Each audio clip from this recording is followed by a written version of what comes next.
ప్రభుత్వంపై నమ్మకంతో సర్కారు బడుల్లో చదివించేందుకు తల్లిదండ్రులు పిల్లలను పంపిస్తుంటారు. కానీ అక్కడ సౌకర్యాల కొరతతో నానా అవస్థలు ఎదుర్కొంటూ విద్యార్థులు చదువు అభ్యసిస్తున్నారు.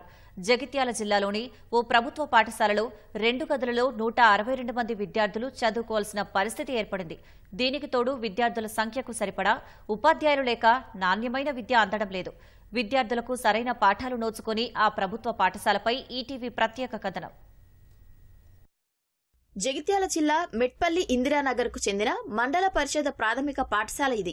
యూకేజీ నుంచి 5వ తరగతి వరకు కొనసాగుతున్న ఈ సర్కారు బడిలో 162 మంది విద్యార్థులు విద్యను అభ్యసిస్తున్నారు. పాఠశాలలో కేవలం 2 గదులే ఉండటంతో విద్యార్థుల చదువులకు తిప్పలు తప్పటం లేదు.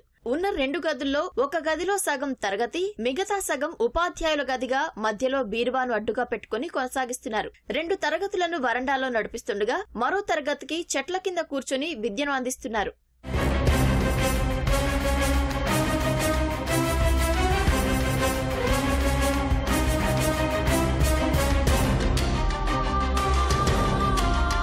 పాఠశాలలో విద్యార్థులందరూ ఇరుకైన గదిలో ఇబ్బంది పడుతూ కూర్చొని పాఠాలు వింటున్నారు. ఉపాధ్యాయులు చెప్పే పాఠం అర్థం కాక అవస్థలు పడుతున్నామని విద్యార్థులు ఆవేదన వ్యక్తం చేస్తున్నారు. పాఠాలు సరిగా బోధించలేకపోతున్నామని, విద్యార్థులకు నాణ్యమైన విద్యను అందించాలంటే అదనపు తరగతి గదులు నిర్మించాలని ఉపాధ్యాయులు కోరుతున్నారు. ఇక్కడ 160 మంది విద్యార్థులు ఉన్నారు.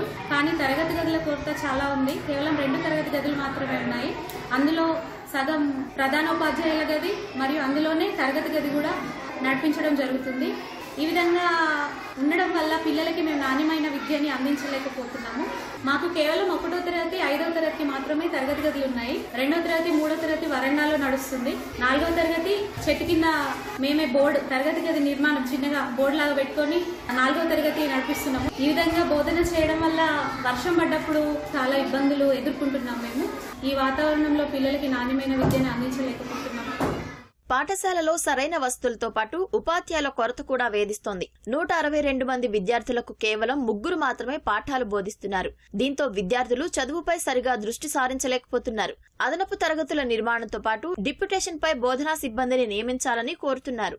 మా పాఠశాలలో 162 మంది విద్యార్థులు ఉన్నారు. ఉపాధ్యాయుల సంఖ్య కూడా 3 ఉన్నారు. మొన్న ట్రాన్స్ఫర్లో 2 పోయారు, ఆయన 2 వచ్చారు. ఆయన ఇంకా 2 డిప్యుటేషన్లో ప్రతి సంవత్సరం వస్తారు. కానీ ఇంక ఇప్పటి వరకు అడ్మిషన్లు ఏమో పెరుగుతున్నాయి. డిప్యుటేషన్లో టీచర్లు ఇప్పటి వరకు రాలేదు. మాకు ఇంకా 2 ఉపాధ్యాయుల కొరత ఉంది. అడ్మిషన్లు ఏమో ఇంకా పెరుగుతున్నాయి. ఇలాంటి స్థితిలో పాఠశాలలో ఉపాధ్యాయులు లేకపోవడం ద్వారా అడ్మిషన్లు తీసుకోవడానికి కూడా మాకు భయం వేస్తుంది. ఉన్న 160 మందిని విద్యార్థులను కూర్చోబెట్టాలంటే చాలా ఇబ్బంది అవుతుంది. ఇక ఆ 2 గదుల్లో మా ఉపాధ్యాయులు కూర్చోవడానికి కూడా మాకు వసతి లేదు. దాంట్లోనే ఒక మూలన మేము మా స్టాఫ్ గదిని ఏర్పాటు చేసుకున్నాం. దాంట్లోనే ఒక తరగతి గది ఉంటుంది, మా స్టాఫ్ గది ఉంటుంది. ఇక వర్షం పడ్డ రోజైతే మా బాధ వర్ణాతీతం.